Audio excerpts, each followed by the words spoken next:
Terjebak satu malam yang indah. Bab 074. Brooke. Tubuh Rico dilemparkan ke tepian jalan. Dengan kondisi yang lemah tak berdaya, Rico merintih kesakitan. Tapi tak ada yang tak peduli. Dia meringkuk di tepi jalan yang sepi, seraya menahan sakit di sekujur tubuhnya. Sikapnya yang kurang sabaran, juga mudah emosi, membawanya dalam keadaan yang memprihatinkan kini. Rico perlahan bangkit, dengan menahan nyeri dan sakit. Lalu menyeret langkahnya yang tak tahu hendak kemana. Tenggorokan yang kering, tubuh yang sakit dan lemas sebab terlalu banyak mendapatkan pukulan, membuat Rico sulit sekali berjalan dengan normal. Hingga jauh Rico berjalan, dan hari mulai petang. Rico semakin merasa tak karuan. Tubuhnya semakin lemas dengan kepala yang sempoyongan. Rico melihat sebuah rumah yang tertutup. Dia berniat untuk singgah dan beristirahat sebentar di teras rumah tersebut.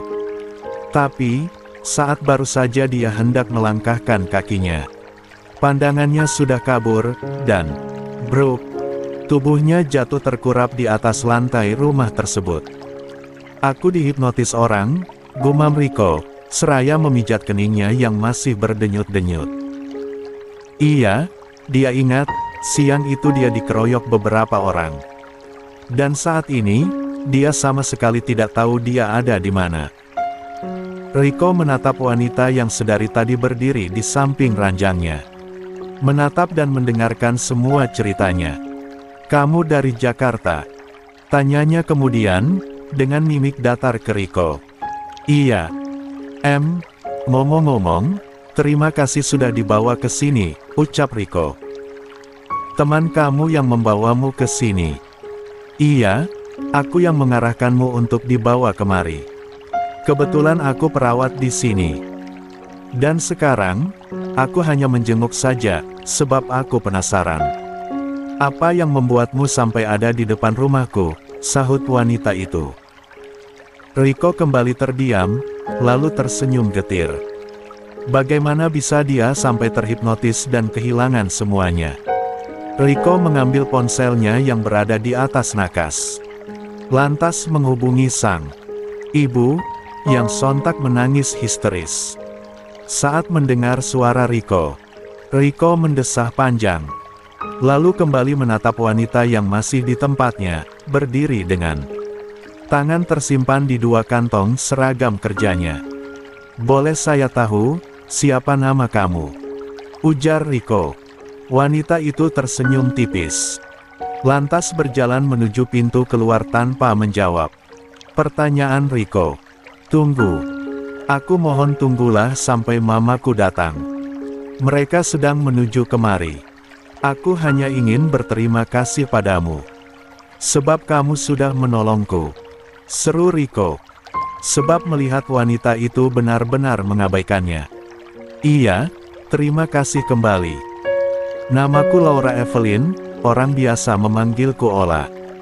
Tapi, lebih baik kamu berterima kasih ke teman kamu itu. Sebab dia yang membayar semua tagihan rumah sakit ini," ujar gadis itu, lalu beranjak keluar begitu saja.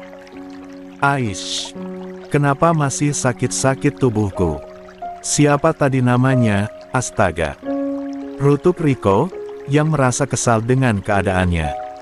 Sebab saat hendak bangkit dan ingin mengejar, tubuhnya terasa remuk. "Laura? Iya Laura, atau Ola? Ah, biar nanti aku cari lagi siapa dia," gumam Rico, yang kemudian merebahkan tubuhnya, yang masih terasa pegal-pegal dan sakit. 2 jam kemudian, Mama Nanti datang bersama beberapa orang pengawalnya. Perempuan parubaya itu menangisi keadaan anak semata wayangnya, yang sungguh tidak ia duga sampai sebegitu parah. Rico menepuk bahu sang ibu, dan mencoba menenangkannya. "Aku baik-baik saja, Ma. Bagaimana keadaanmu, sayang?" "Ya Allah, muka kamu sampai memar begitu," ujar Mama Nanti prihatin melihat wajah Rico yang banyak luka lebamnya. Wanita itu membelai. Lembut putranya dengan penuh sayang. Aku sudah mendingan, Ma. Mungkin besok kita akan pulang. Kita berobat di Jakarta saja. Mama jangan khawatir, jelas Riko. Mama Nenti mengangguk setuju. Riko segera menghubungi Awan dan berterima kasih. Sebab telah banyak membantunya. Saat Riko hendak mengembalikan semua biaya yang Awan bayarkan, Awan menolaknya mentah-mentah. Justru Awan meminta maaf, sebab hanya bisa membantu sebatas itu. Karena dia sendiri sedang berada di Kalimantan. Dan tak mungkin bisa membantu secara langsung. Riko bersyukur, sebab memang semua tabungannya habis tak tersisa. Beruntung hanya isi dompet dan mobil yang diambil oleh perampok itu. Dia masih punya 2 unit mobil lain di rumahnya. Untuk tabungan, toh usahanya masih berjalan. Sudah. Bersyukur, perampok itu tak meminta Riko bunuh diri. Bahkan ponselnya tak diambil. Jadi Riko masih bisa menghubungi mamanya. Juga semua bawahannya, untuk mengabarkan keadaannya. Dan lebih bersyukur lagi, ada orang yang menolongnya. Dan itu adalah wanita cantik, meskipun terlihat judes dan sinis. Mama pengen tahu, siapa wanita yang menolongmu, Ram? Sudah punya berkeluarga? Atau belum ya? Celetuk Mama Nenti. Entah, Ma. Orangnya sinis, ditanya saja juteknya minta ampun. Kalau namanya Laura, panggilannya Ola, jelas Riko, yang sebetulnya juga penasaran. Bagaimanapun, dia merasa berhutang budi pada wanita itu. Riko bertekad dalam hati, akan membalas budi baik wanita itu kelak. Saat ini, dia hanya fokus untuk sembuh dan pulih. Dan di hari kelima, kondisi Riko sudah semakin membaik. Riko meminta untuk pulang. Meski pihak rumah sakit menolak. Tapi Riko tetap memaksa untuk pulang. Akhirnya setelah perdebatan alot, Riko diizinkan keluar dari rumah sakit. Aku sangat lapar, Ma. Mama masih pegang duit, kan? Belikan makanan dulu, ya. Riko memegangi perutnya seraya mengelusnya. Seolah memperjelas bahwa dia memang sedang kelaparan. Iya, jatah bulanan Mama dari kamu masih banyak, Ram. Bersyukur kamu masih dikasih hidup ya, Ram. Kalau enggak, mau apa Mama ini? Sudah enggak punya apa-apa. Cucu satu. Jauhnya minta ampun, seloroh Mama Nenti. Riko tersenyum. Iya, Ma. Mereka berjalan menuju kendaraan Mama Nenti. Yang sudah ada sopir pribadinya, saat baru saja mereka masuk ke dalam mobil. Riko mendengar sebuah keributan. Suara membentak yang terdengar sangat jelas oleh Riko. Pria itu meminta sopir untuk menghentikan kendaraan itu. Entah mengapa dia tergerak untuk mencari tahu sumber suara tersebut. Kenapa? Ram. Sebentar, Ma. Riko keluar lagi dari mobil. Sementara Mama Nenti mengambil ponselnya dan berselayar ke sosial medianya untuk mencari kabar-kabar terbaru yang ingin dia ketahui. Kamu itu janji 2 minggu. Dan ini sudah hampir sebulan. Kurang baik apalagi, ha. Suara bentakan itu semakin jelas terdengar oleh Riko. Laura. Gumam Riko, saat terlihat olehnya, gadis itu tertunduk dengan menahan amarah. Saat 2 orang pria membentak dan memarahinya. Riko bersembunyi, dia ingin tahu apa masalah mereka. Jangan lupa kamu Ola. Bapakmu itu sudah mati membawa uang kami. Dan kamu, kan, yang sok-sokan bakal bayar semuanya. Mana janji kamu? Sentak salah satu di antara mereka. Aku sudah mencicilnya. Jadi tolong bersabarlah. Aku juga tidak berjanji akan melunasinya dengan cepat. Aku hanya berjanji akan membayar semuanya. Plak. Perlawanan Laura justru mendapatkan tamparan dari pria yang lain. Kepalan tangan Laura mengerat, hingga menampakkan buku-bukunya yang memutih. Rahangnya mengeras, seiring giginya yang bertautan. Dan, shoot! Tubuh gadis itu bergerak, tangannya ia kibaskan perlahan, juga kakinya yang seakan sedang memasang kuda-kuda. 10 detik kemudian, bak! Laura melayangkan kakinya, juga pukulan tangannya ke kedua pria bertubuh tinggi besar di hadapannya itu. Kurang ajar! Kamu mau melawan kami, ha? Amuk salah satu pria. Dia sontak melayangkan kakinya, tapi meleset. Sebab Laura dengan gesit menghindar. Tinju datang ke arah wajah Laura, tapi masih juga tak mengenai. Laura masih bisa membelit. Tapi, saat mereka menyerang bersama, Laura terkena tamparan ujung sepatu salah satu pria. Tubuh Laura terhuyung, dan menabrak tembok. Tawa menggelegar dari kedua pria tersebut. Dengan geram mereka mendekati Laura. Dan, saat Laura hendak kabur, tangannya sudah berhasil dicengkeram oleh salah satu pria.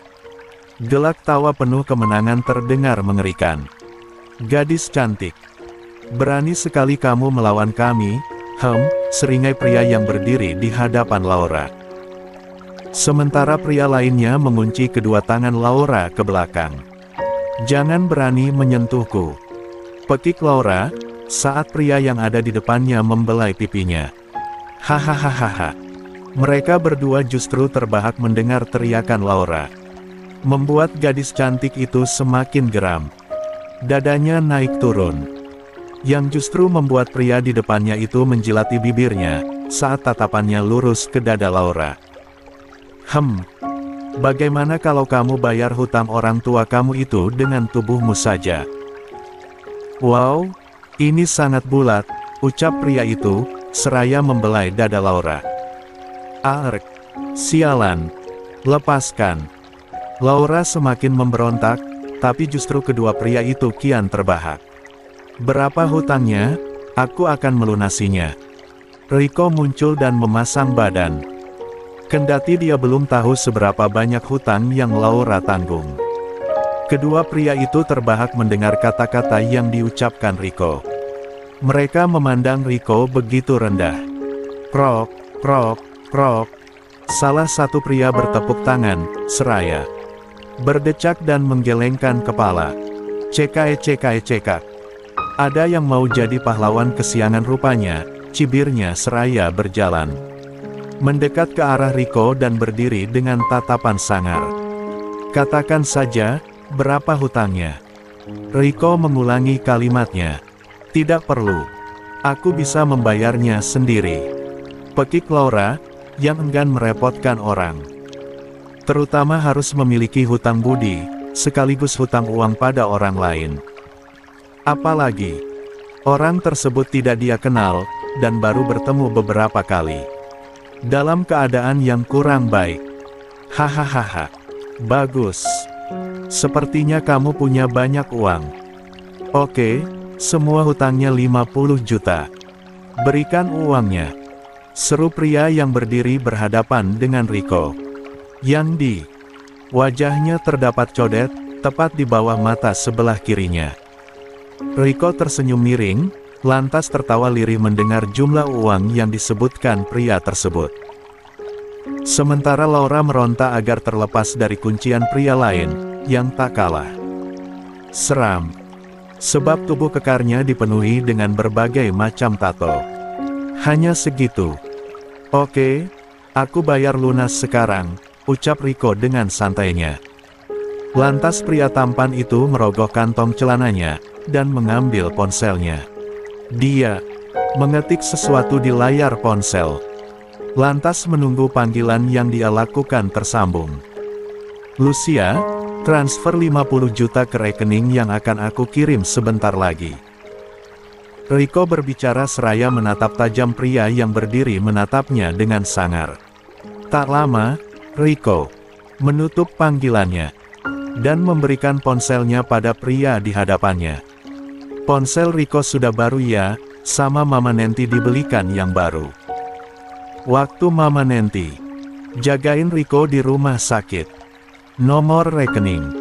Riko berkata dengan sudut mata yang bergetar. Riko hanya kehilangan isi rekening atas nama pribadi. Aset perusahaan, lalu hartanya yang ada di rumah, masih banyak.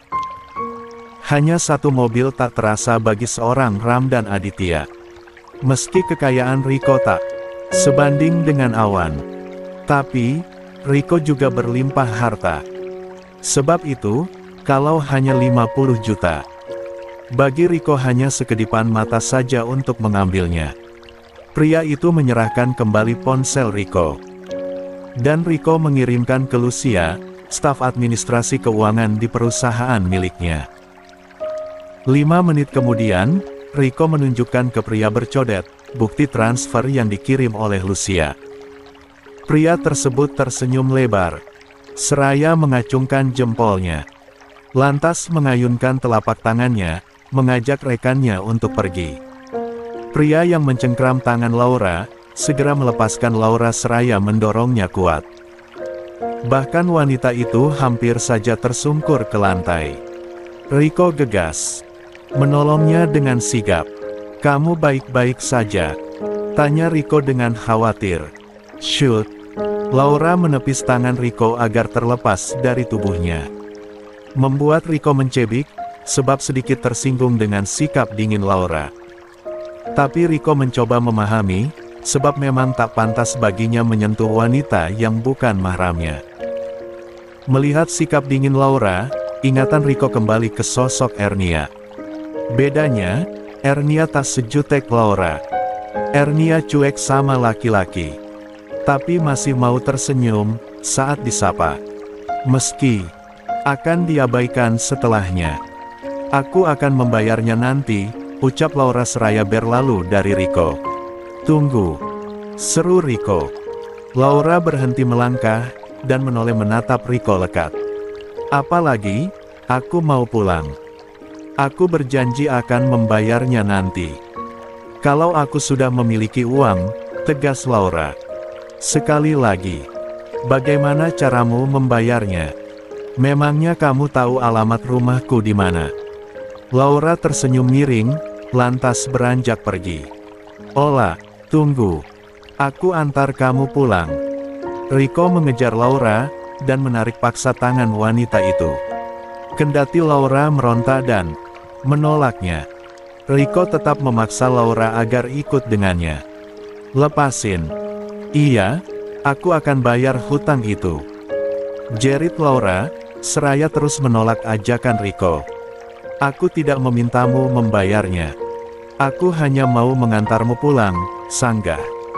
Riko seraya menguatkan cengkrikan tangannya ke lengan Laura. "Riko, kamu ngapain?" tegur Mama Nenti, yang keluar dari mobilnya. Saat melihat Riko menarik-narik tangan Laura, Nenti segera memukul bahu Riko, yang membuat Riko gegas melepaskan cengkrikan tangannya. "Apa-apaan kamu? Nggak sopan. Amuk." Mama Nenti seraya memukul punggung Riko. "Ish, Mama. Ini yang nolongin aku." Katanya Mama mau tahu, protes Riko seraya menghindari pukulan sang ibu. Mama Nenti sontak menoleh ke arah Laura dan menatapnya lekat-lekat. Sementara Laura, dia menatap bingung pada Mama Nenti yang menatapnya. Penuh intimidasi. "Masya Allah. Siapa namanya, Nak?" tanya Mama Nenti, seraya mendekat ke Laura. Lantas membelai lembut pipi Laura, yang justru membuat Laura merinding risih. Gadis itu tersenyum getir, lalu meneguk salivanya berat. "Lah Laura, Tante," sahut Laura. "Masya Allah, cantik banget. Ayo masuk mobil, kita antar kamu pulang." Mama Nenti meraih tangan Laura, dan menggiringnya masuk ke dalam mobilnya. Laura tak berani menolak, dan menurut saja. Duduk berdampingan dengan Mama Nenti. Sementara Riko duduk di kursi samping kemudi. "Rumahnya di mana, sayang?" "Wah, Mama Nenti beneran sudah berubah loh." Riko sekali dia dengan Laura. Atau karena Laura sudah menolong Rico? Lantas Mama Nanti bersikap manis dan Rico? Atau memang hati mantan mertua Ernia sudah benar-benar melunak? Kita lihat nanti, setelah tahu siapa Laura. Katakan, di mana alamat rumahnya? Biar Pak Rahmat nggak banyak nanya, ujar Rico. Datar. Ish, yang manis kalau bertanya sama perempuan, Ram. Mama Nanti protes. Dulu Mama nggak begini deh sama Ernia. Rico mencebik, seraya menggerutu. Hehehehe, maaf Ram. Mama dulu hilaf, aku Mama Nanti dengan senyum lebar di wajahnya. Iya, siapa tadi namanya? Laura? Iya. Mama Nanti memastikan sekali lagi. Iya, Tante. Panggil saja Ola, sahut Laura dengan senyum getir di wajahnya. Ini kemana Den? Tanya Pak Rahmat supir pribadi Mama Nanti. Lurus saja, Pak. Nanti ada perempatan, belok kiri. Lurus lagi kurang lebih 1 kilo, ada pertigaan, belok kiri lagi. Rumah nomor 2, itu kontrakan saya, jelas Laura. Pak Rahmat mengangguk mengerti.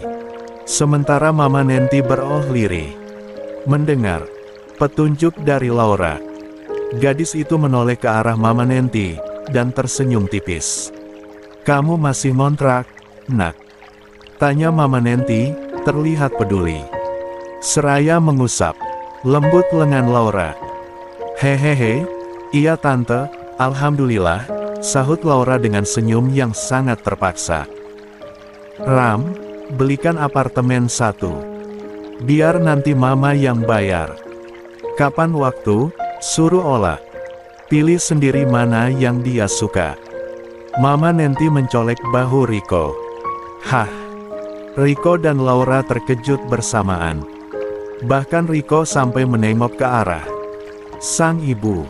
Mama serius. Tegasnya, memastikan sang ibu hanya bercanda atau berkata dengan sungguh-sungguh. Iyalah, Ram. Kasihan, kan, masa gadis secantik dia tinggal di kontrakan. Enggak usah Tante. Saya nyaman kok tinggal di kontrakan. Dekat juga ke rumah sakit. Tolak Laura dengan sopan. Loh, jangan ditolak. Ini hadiah dari Tante. Anggap saja sebagai ungkapan terima kasih dari kami. Karena kamu sudah menolong Rico, aku Mama Nanti.